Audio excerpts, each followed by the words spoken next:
আমার ভাই যারা, আবু জাহেলের নিকট থেকে পিওর সে চলে গেছে মক্কা নগর থেকে শাম দেশে। কোথায়? শাম দেশে গিয়ে আল্লাহ নবীর কথা, কোরআনের কথা প্রচার শুরু করে দিয়েছে। শাম দেশ থেকে একদল ইহুদি সিদ্ধান্ত গ্রহণ করেছে, যেহেতু আবু জাহেলের পিএস বিশ্বনবীর কাছে মুসলমান হয়েছে, আমরাও একদল ইহুদি মক্কা নগরীতে গিয়া আল্লাহ নবীর হাতে হাত রেখে কালিমা তৈবা পড়ে ইউইন্টার কমপ্লিট ইসলামের মধ্যে দাখিল হয়ে যাব। চিৎকার দিবেন আল্লাহু আকবার, আল্লাহু আকবার। আবু জাহেলের পিয়নের সাথে শাম দেশ থেকে আসা একদল ইহুদি সিদ্ধান্ত গ্রহণ করেছে আমরাও যাব, আল্লাহ নবীর নিকটে কালিমা তৈয়বের মুসলমান হয়ে যাব। ভাইজান খুব খেয়াল করবেন, যখনই মক্কা নগরীতে প্রবেশ করেছে শাম দেশ থেকে আসা একদল ইহুদি, মক্কা নগরীতে প্রবেশ করার সঙ্গে সঙ্গে আবু জাহেলের সাথে দেখা হয়ে গেল, পিয়ন সহ একদল ইহুদির দেখা হয়ে গেল। ইহুদিরা বলছে তোমরা কোথায় যাও? ইহুদিরকে বলছে তোমরা কোথায় যাও? আল্লাহর নবীর নিকটে। কেন? তোর পিয়ন কালিমা তৈয়বের মুসলমান হয়েছে, আমরাও আল্লাহ নবীর হাতে হাত থেকে কালিমা তৈয়বের মুসলমান হয়ে যাব। জোরে বলুন সুবহানাল্লাহ। আমার ভাইজারা,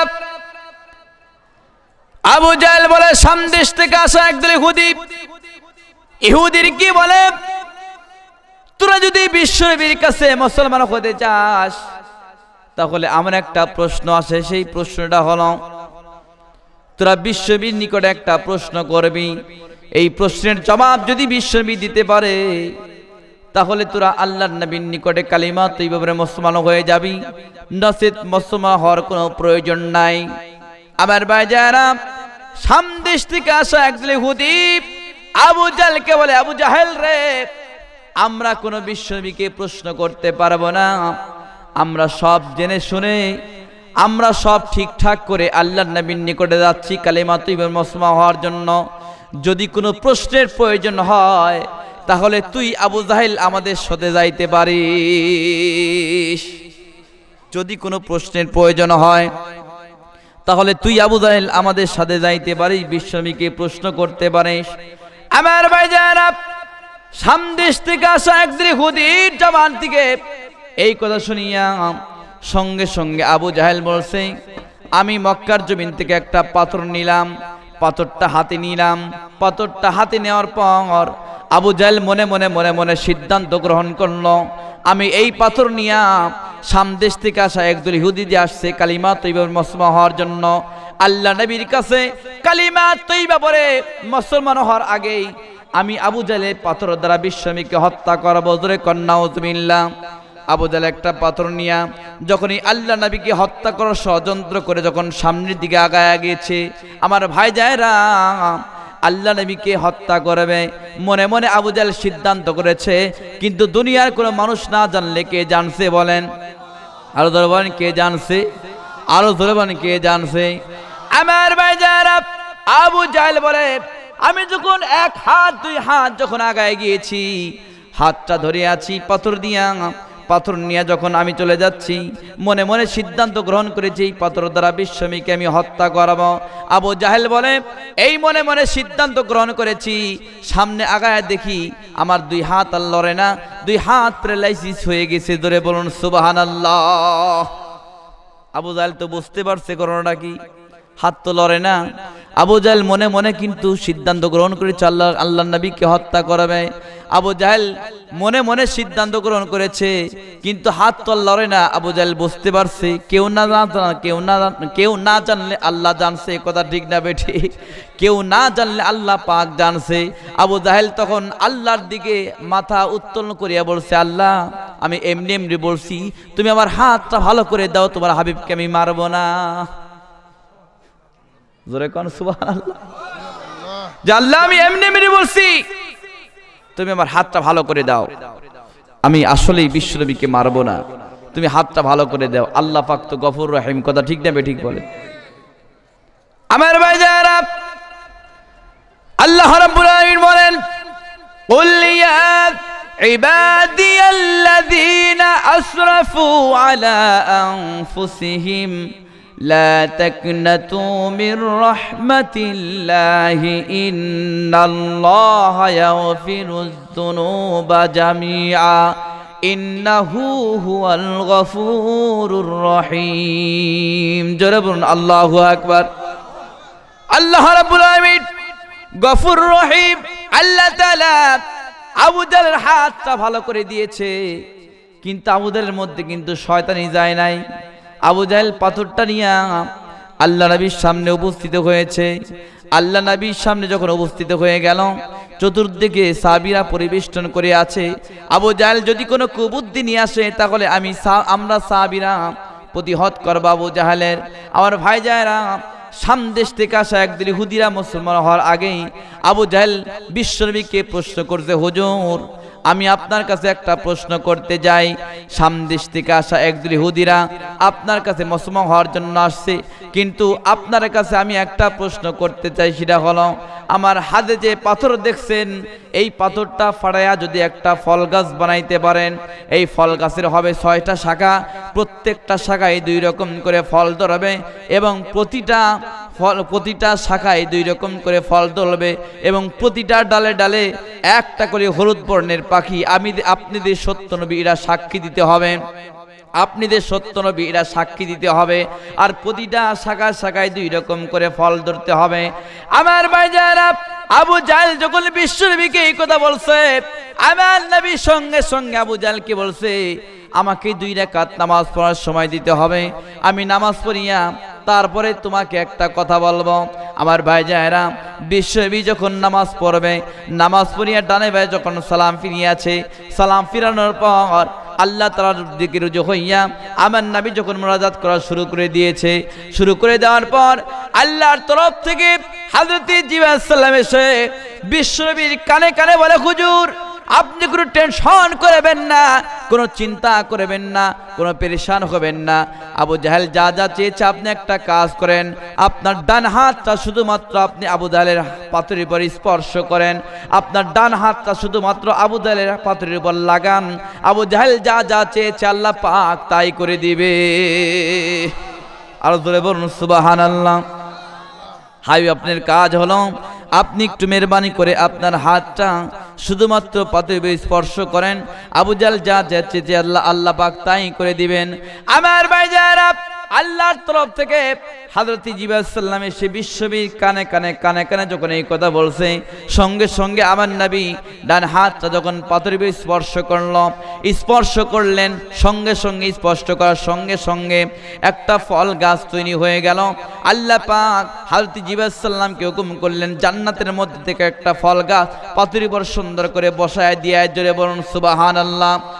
আমার ভাইজারা, ফল গাছ তৈরি হয়ে গেল, প্রত্যেকটা শাখায় 2 রকম করে ফল ধরলো, কোন ফলের সঙ্গে কোন ফলের মিল নাই, আর প্রতিটা ডালে ডালে একটা করে হলুদ বর্ণের পাখি বিশ্বনবীকে সত্য নবী বলে সাক্ষী দিতে লাগলো। যখন এই সাক্ষী দিতে লাগে, সামদেশ থেকে আসা একদল ইহুদি সিদ্ধান্ত গ্রহণ করলো, পাখি যদি আল্লাহর নবীকে সত্য নবী হিসেবে সাক্ষী দিতে পারে, তাহলে আমরাও কি? সঙ্গে সঙ্গে সামদেশ থেকে আসা একদল ইহুদি আল্লাহ নবীর হাতে হাত রেখে কালিমা তৈয়বা পড়ে মুসলমান হয়ে গেলেন। লা ইলাহা ইল্লাল্লাহু মুহাম্মাদুর রাসূলুল্লাহ সাল্লাল্লাহু আলাইহি ওয়াসাল্লাম। আমার ভাইজারা, সামদেশ থেকে আসা একদল ইহুদি আল্লাহ নবীর হাতে হাত রেখে কালিমা তৈয়বা পড়ে যখন মুসলমান হয়ে যায়, আর মুসলমান যখন হয়ে যায়, সঙ্গে সঙ্গে সাহাবী কিরামরা বিশ্বনবীকে বলে, হুজুর আমাদের জিন্দেগিতে কোনোদিন এত সুন্দর ফল দেখি নাই, এত সুন্দর ফল দেখি নাই, এই ফল দেখতে কত সুন্দর, না জানি এটা খাইতে কত সুন্দর। বিশ্বনবী সঙ্গে সঙ্গে সাহাবীদেরকে এবং সামদেশ থেকে আসা একদল মুসলমানদেরকে বলছে, তোমাদের যদি ফল খাওয়ার ইচ্ছা হয় তাহলে ফল খাইতে পারো, আমি অনুমতি দিলাম, তোমরা ফল খাইতে পারো। সাহাবী কিরামরা যখন এই ফল খাওয়ার মনস্থ করছে, সঙ্গে সঙ্গে ফল এমনিতেই গালের নিকটে চলে আসছে। আরেকটু জোরে বলুন সুবহানাল্লাহ। যখনই ফল সঙ্গে সঙ্গে মুখের নিকটে চলে আসছে, আমার ভাইজানেরা, সামদেশ থেকে আসা একদল ইহুদিরা যে মুসলমান হয়ে গেছে, মুসলমানরা ফল খায়, আর আল্লাহ নবীর সাহাবীরা ফল খায়। আর আবু জাহেল তার সৈন্যরা দেখতেছে সাহাবীরা আমরা ফল খাচ্ছে, কিন্তু ভাইজানরা আপনাদের সামনে যদি আমি তেঁতুল খাই তাহলে আপনাদের মুখ দিয়ে কিন্তু পানি চলে আসবে, আসবে কিনা কোন? আপনারা যদি আমার সামনে তেঁতুল খান তাহলে আমাদের মুখ দিয়ে কিন্তু আমার মুখ দিয়ে পানি চলে আসবে, ঠিক কিনা বল? সাহাবীরা আমরা সামদেশ থেকে আসা একদল মুসলমানরা ফল খাচ্ছে, কিন্তু আবু জাহেলের মুখ দিয়ে পানি চলে আসছে, তার সৈন্যদের মুখ দিয়ে পানি চলে আসছে। আমার ভাইজারা, আবু জাহেল বলে মুহাম্মদ রে, এ মুহাম্মদ তোমরা ফল খাও, আমরাও তো ফল খাইতে চাই। আবু জাহেল বলে আমি যখন ফল ধরতে যাই কিন্তু ফল ধরা দেয় না, ফল আস্তে আস্তে উপরে উঠে যায়। জোরে বলুন সুবহানাল্লাহ। আমার নাই বলছেন চাচা, আপনি যদি ফল খাইতে চান তাহলে আপনি ফল গাছের দিকে তাকান, দেখবেন ফল গাছের পাতা একটা জিনিস লেখা আছে, ওই জিনিস যদি আপনি বলতে পারেন তাহলে আপনাকে ফল ধরা দিবে, নসিত ফল আপনি ধরতে পারবেন না, কোশ্চেন কালে ফল ধরতে পারবেন না। আমার ভাইজারা, বিশ্ববীর জবান থেকে আবু জাহেল যখন এই কথা শুনলে সঙ্গে সঙ্গে আবু জাহেল বলে আমি যখন ফল গাছের পাতার দিকে যখন আমি তাকাই, এখন দেখি প্রতিটা পাতায় পাতায় লেখা আছে লা ইলাহা ইল্লাল্লাহু মুহাম্মাদুর রাসূলুল্লাহ সাল্লাল্লাহু আলাইহি ওয়াসাল্লাম। আমার কথা কি বুঝতে পারছে? আবু জাহেল কালিমা তৈবা দেখে প্রতিটা পাতায় পাতায় লা ইলাহা ইল্লাল্লাহু মুহাম্মাদুর রাসূলুল্লাহ দেখে কোনো কথা বলে না, বোঝেন নাই? কারণ বিশ্বনবী চিন্তা করে একবার যদি আমার চাচা কালিমা তৈবা করে তাহলে তো মুসলমান হয়ে যাবে, ঠিক কিনা বলেন? মুসলমান হওয়ার পর আমার চাচাকে সুপারিশ করে আমি জান্নাতে নিয়ে যাব।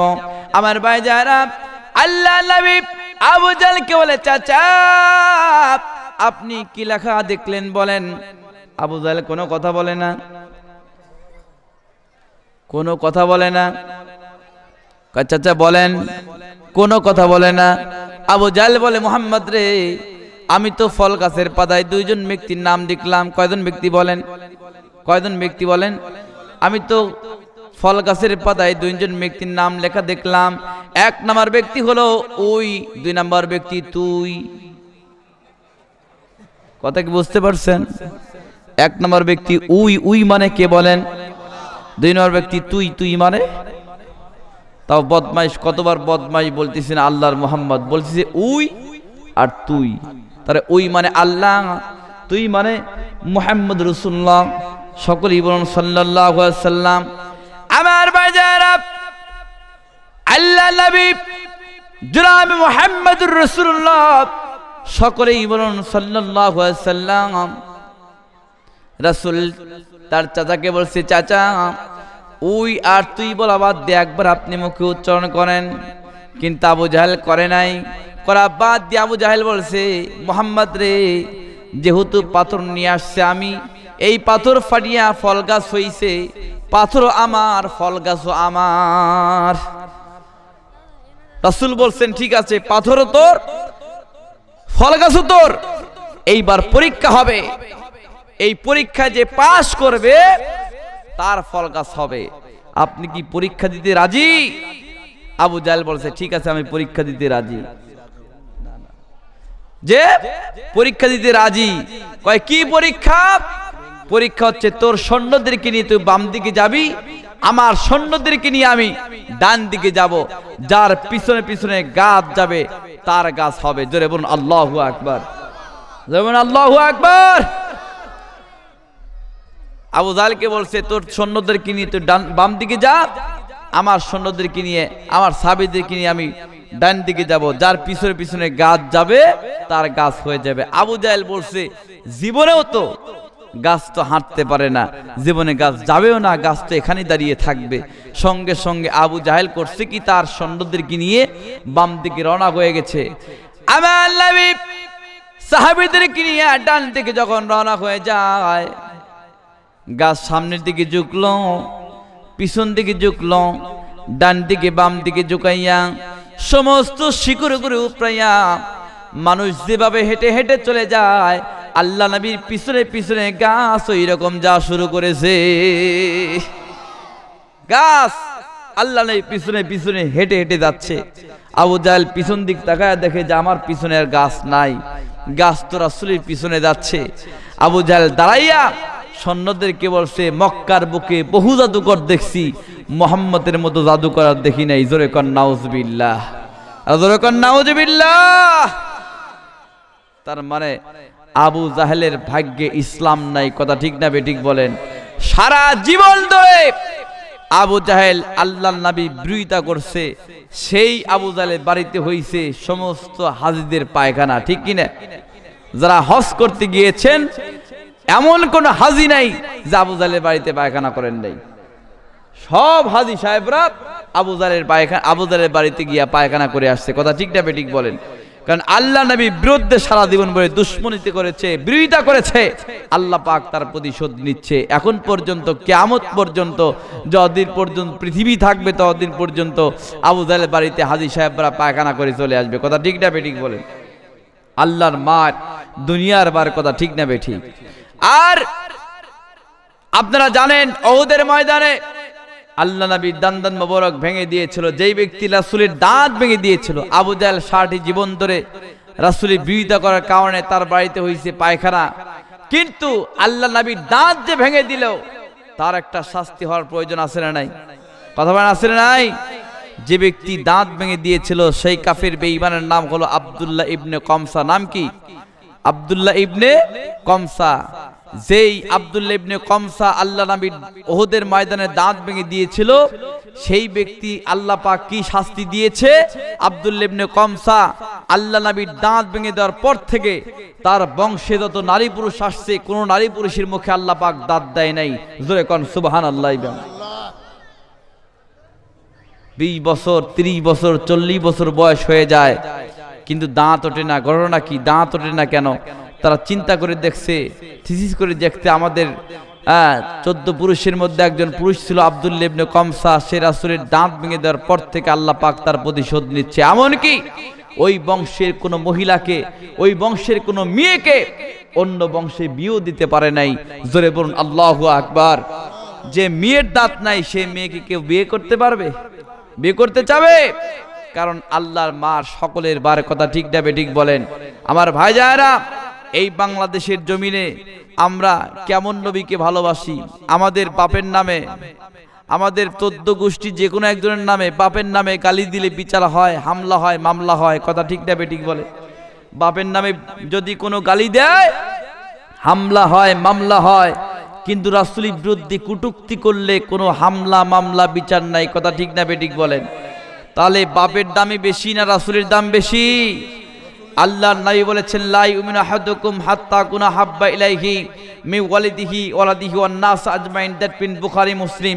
যে ব্যক্তি তার পিতা মাতা সন্তান সন্ততির চাইতে আল্লাহর নবীকে বেশি বেশি ভালো না বাসবে, সে পর্যন্ত nobody of you cannot become a complete mu'min, পরিপূর্ণ ঈমানদার হতে পারবে না। আমার ভাইজানেরা, নিজের বাপের নামে গালি দিলে বিচার হয়, কিন্তু রাসূলের নামে গালি দিলে কটূক্তি করলে কোনো বিচার হয় না। এই জগতের মুসলমান আমাদের বেঁচে থাকার চেয়ে না থাকাই ভালো। আজ এই তাফসীর কোরআন মাহফিলকে আমাদের শিক্ষা দিতে হবে, শিক্ষা নিতে হবে। বাংলার জমিনে কোনো ব্যক্তি যদি আল্লাহ নবীর বিরুদ্ধে কটূক্তি করে, আল্লাহ নবীকে যদি কোনো কটূক্তি করতে চায়, এই বাংলার জমিনে তার কোনো ঠাঁই নাই। আল্লাহ নবীর বিরুদ্ধে কটূক্তি করলে তার একমাত্র শাস্তিদণ্ড হবে। আপনারা কি রাজি আছেন? আপনারা কি রাজি আছেন? কারা কারা আছেন হাত তুলে আল্লাহকে দেখা। আমার ভাইজানেরা, কারণ সমস্ত মুসলমানদের অন্তরে আল্লাহ নবীর ভালোবাসা মহব্বত থাকতে হবে, কথা ঠিক না বেঠিক বলেন? কথা ঠিক না বেঠিক? কারণ কেমন মুসলমান হয়েছি, আল্লাহ রাসূলকে আমরা বেশি ভালোবাসতে পারি নাই। যেখানেই আল্লাহ নবীর বিরুদ্ধে কটূক্তি করবে সেই জায়গায় আমরা হাত দিয়ে প্রতিহত করবো ইনশাআল্লাহ।